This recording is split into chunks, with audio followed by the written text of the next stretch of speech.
네, 안녕하세요. 인상TV입니다.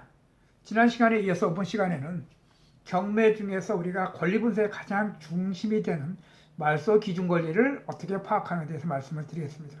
자, 통상적으로 우리가 경매를 하기 위해서는 권리 분석이 가장 선행이 이루어져야 되겠죠. 물론 경매라는 것은 권리 분석이 다는 아닙니다.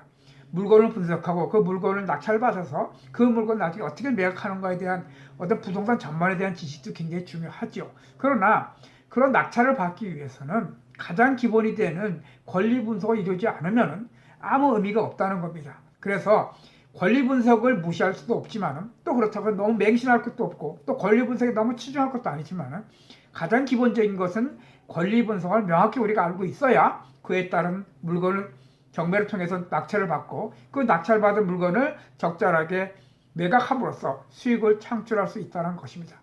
그래서 이번 시간에는 권리 분석에 대해서 말씀을 좀 드리려고 합니다. 자, 우리가 주거용 부동산이든 상업용 부동산 간에 가장 근본은 등기부 등본상에 있는 권리 분석을 명확히 알아야 되겠죠. 물론 등기부 등본상 외에 있는 여러 가지 채권의 관계에서는 다음 시간에 또다시 한번 말씀드리기로 하고요. 이번 시간에는 권리 분석에 대해서만 말씀을 드리는데 그 중에 가장 기본이 되는 말소 기준 권리에 대해서 말씀을 드리려고 합니다. 자, 우리가 통상 말소 기준 권리가 되는 것은 4가지 정도의 우리가 등기상에 있는 물건을 말씀드릴 수 있는 거죠. 자, 첫 번째는 근저당 및 저당권, 두 번째는 압류 및 가압류, 세 번째는 경매 기입 등기, 경매 개시 결정 등기가 기본이 되고, 네 번째는 공동주택에서의 전세권, 특히 이 전세권은 경매를 신청한 전세권이 되겠죠. 이 4가지 중에서 가장 먼저 등기상에 올라가 있는 기준이 된 것이 바로 말소 기준 권리입니다. 다시 말해서 이 말소 기준 권리 위에 있는 그 전에 기입되어 있는 여러 가지 물건이나 기본적인 채권의 권리들은 인수를 해야 되고요. 그 말소 기준 권리 밑으로 되어 있는 모든 물건이나 채권의 내용들은 말소되기 때문에 소멸돼서 없애기 때문에 낙찰자의 부담은 남지가 않는다는 얘기입니다. 따라서 이런 말소 기준 권리에 판단하는 것에 따라서 낙찰가를 설정하게 되고 또 낙찰 이후에 여러 가지 주택 명도라든지 또는 주택을 전월세를 놔가지고 수익을 창출한다든지 향후 매각을 한다는지에 대한 영향을 많이 미친다고 볼 수가 있겠습니다. 그래서 우리는 이런 경매하는 사람들의 가장 기본은 딱 말소 기준 권리를 어떻게 빨리 파악하고 그 전후 파악을 함으로써 그것이 내가 입찰 금액을 어떻게 쓰는지 또는 인수하는 금액은 있는지 없는지 이런 내용들을 파악할 수 있는 게 바로 말소 기준기입니다.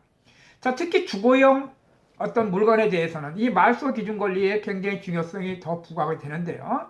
물론 말소 기준 권리 앞에 보이지 않는 채권들이 있고요. 또 그 밑에 있더라도 우선 변제권이라든지 또는 최우선 변제권에 대한 여러 가지 권리들이 있지만은 그건 차후에 다시 한번 시간을 내서 말씀드리기로 하고요.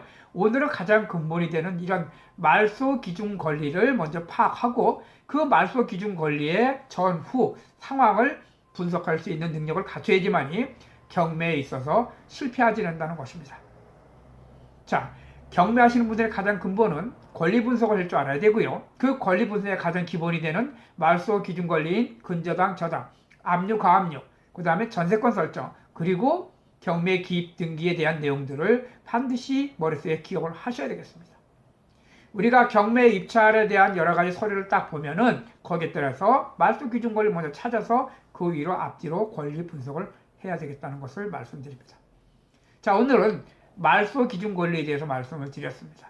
자, 그럼 이런 말소 기준 권리와 또 부합되는 게 바로 전입승고 및 확정일자, 다시 말해서 대항력과 우선 변제권의 능력을 말씀드리려고 하는데요. 그거는 다음 시간에 구체적으로 전입신고와 확정일자가 왜 필요하고 그것을 왜 해야 되는지 또 그것의 의미는 뭔지에 대해서 말씀을 드리도록 하겠습니다.